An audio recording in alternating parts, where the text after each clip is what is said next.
This is something you guys have been requesting like crazy, and after weeks of digging, I finally found them. These are 3 real school lockdown stories, disturbing, dangerous, and unforgettable. Stay quiet and listen closely. It was supposed to be the most boring day of the week, Friday, 7th period, calculus. The final bell of the week was nearly within reach, and spring break was calling to us like a siren. The clock ticked slower than usual.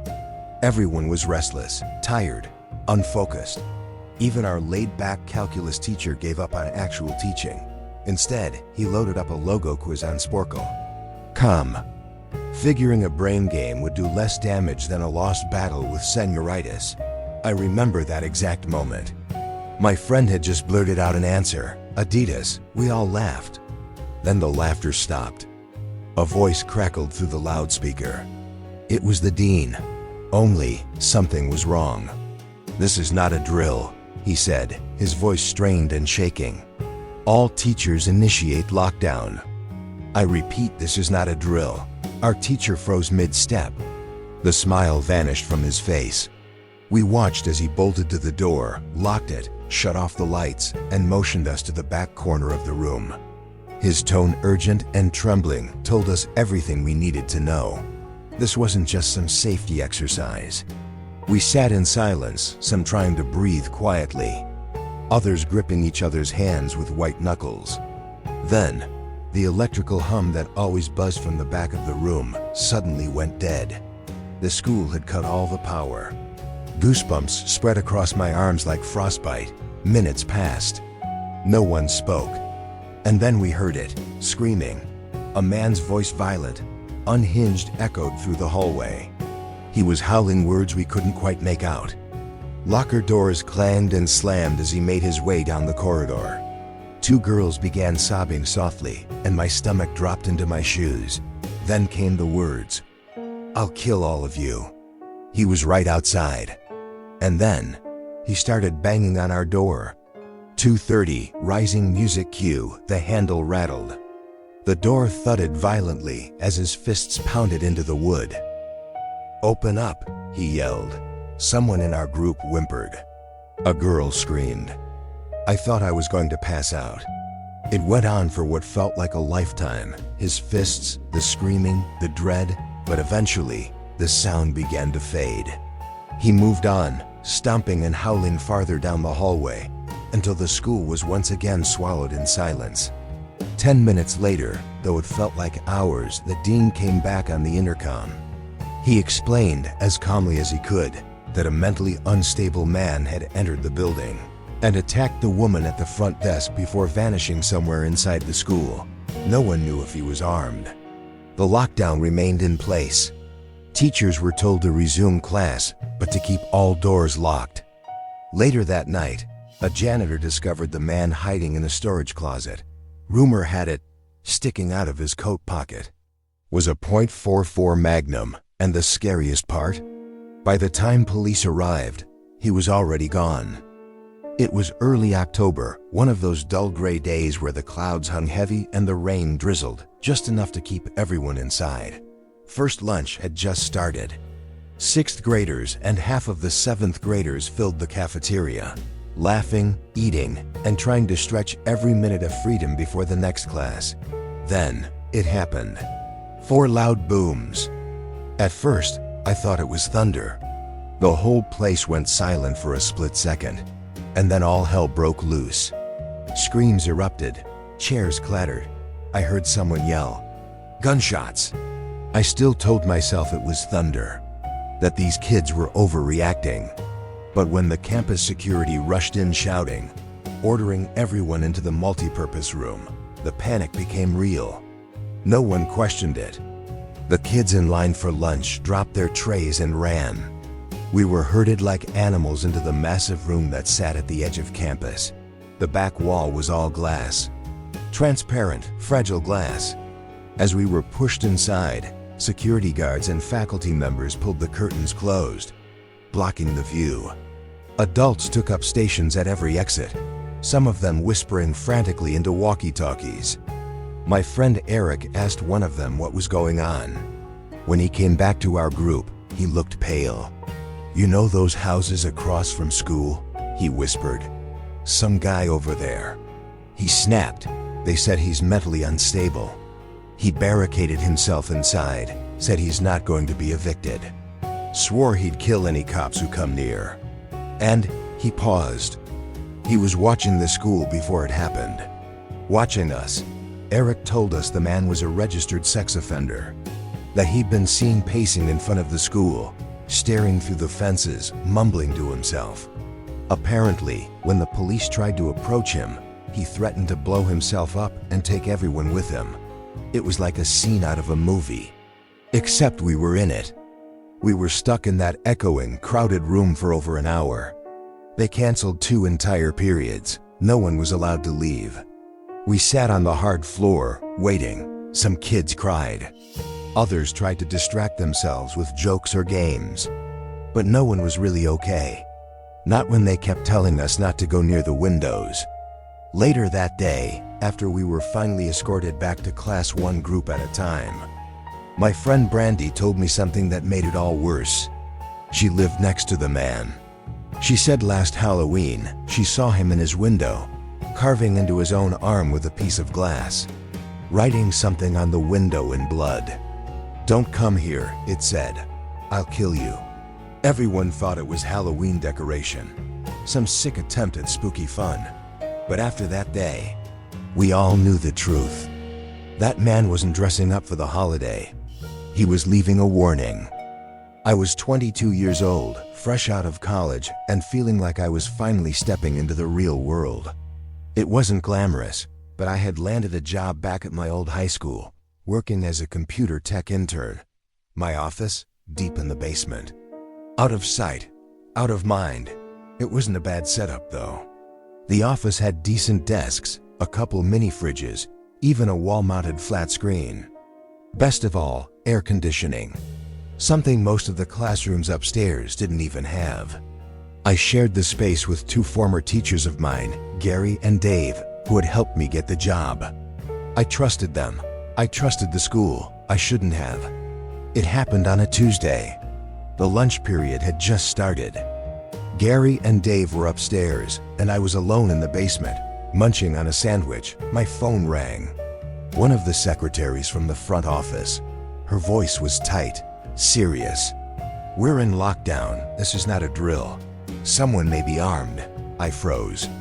There was no door to the little basement office, just an open archway. And worse, the door leading to the basement stairwell didn't even have a working lock. I turned off the lights. Shut off my monitor.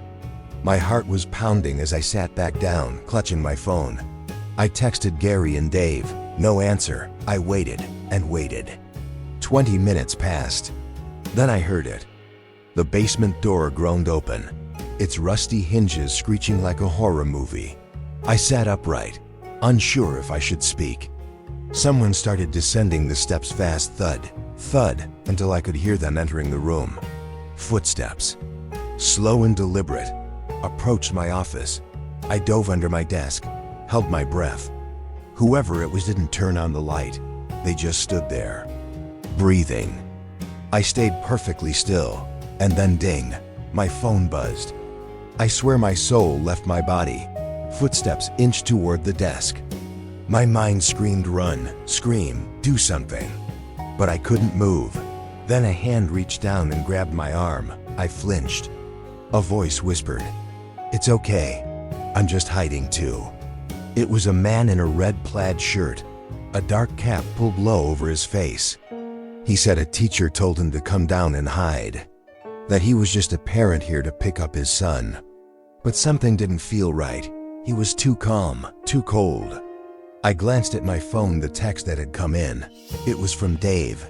It read, "Dude, this is crazy. Some guy with a gunshot, Mr. Buckley. He's wearing red shirt, red hat. Do not come upstairs." I didn't even finish reading it before the dread sank in. The man beside me wasn't hiding. He was hunting.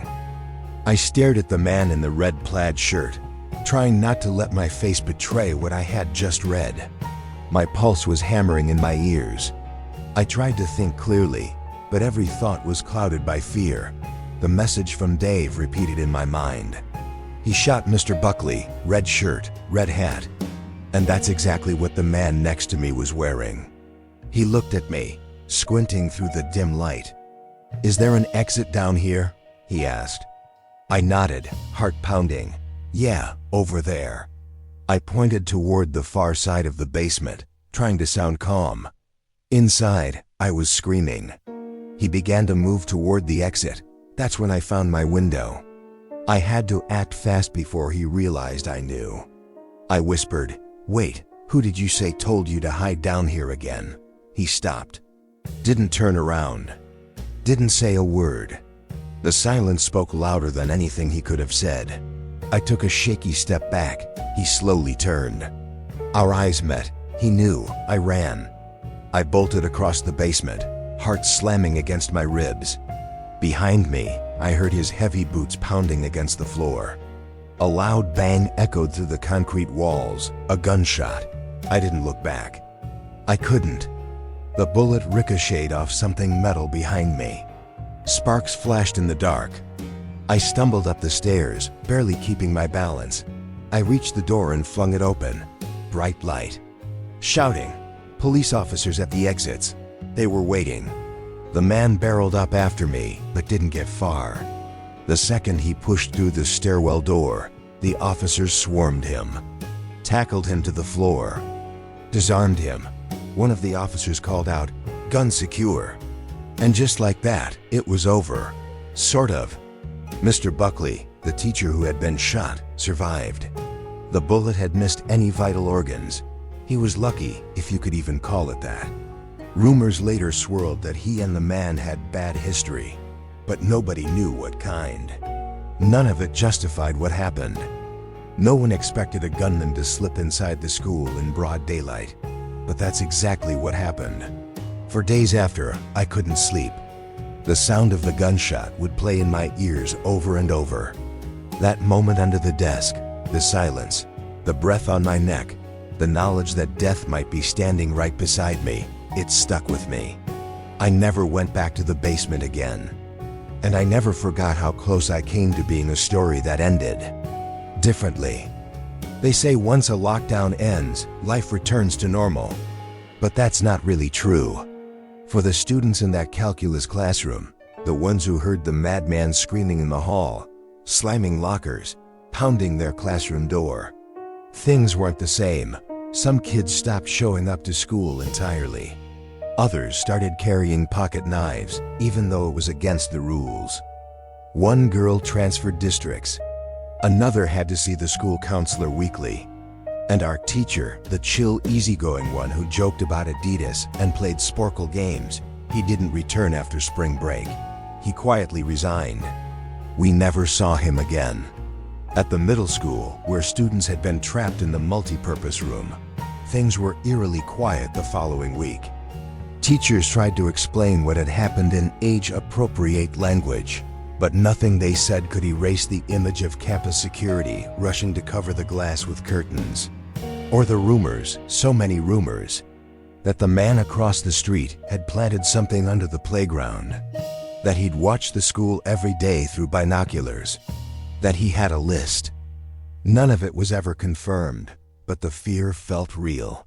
Brandy, the girl who lived next door to the man, told her parents she never wanted to sleep near a window again.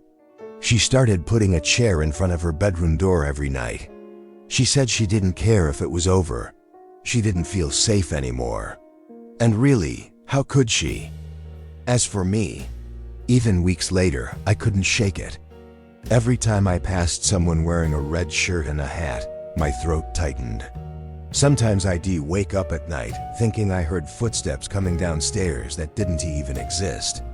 I'd glance at my phone and half expect another message from Dave. One night, I dreamed I was back under the desk. Only this time, I couldn't move. I heard the gunshot again, but this time it didn't miss. I started keeping the lights on in my apartment, all of them, every night, for a month. These stories don't end with a dramatic arrest or a perfect recovery. The truth is, some of the scariest things about lockdowns don't happen during them. but after. In the quiet, in the memories. Lockdowns take something from you. The sense that school is a safe place. That a locked door is enough. That monsters live in movies, not just across the street. Or in the hallway, or downstairs in the dark. And while the news always says no students were harmed, what they don't say is how many students changed. Forever. Eventually, the school bells rang again. The hallways reopened. Students filed into classrooms. Laughter returned to lunch tables. The school resumed its rhythm like nothing had ever happened.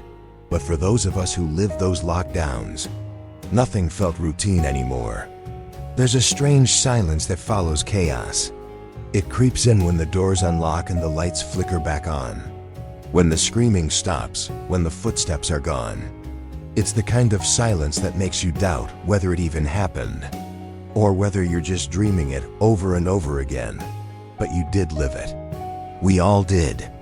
The first story left a classroom frozen in fear, eyes wide in the dark.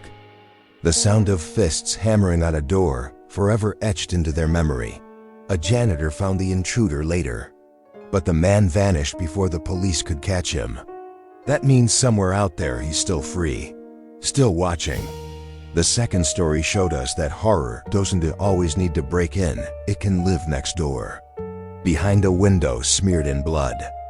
And while we were lucky he never crossed the line, what if next time someone else does?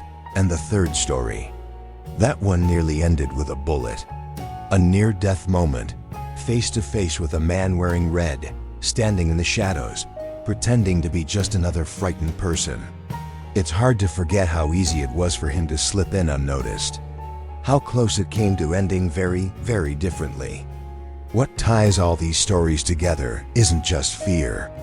It's that they all happened in places meant to be safe. A classroom, a cafeteria, a school office. These weren't war zones. They weren't alleys at night or sketchy parking garages. They were schools. And that's the part that sticks with you. You expect danger in certain places. You prepare for it. But no one prepares for it in the middle of math class, during a lunch line, while you're eating a sandwich in a quiet basement.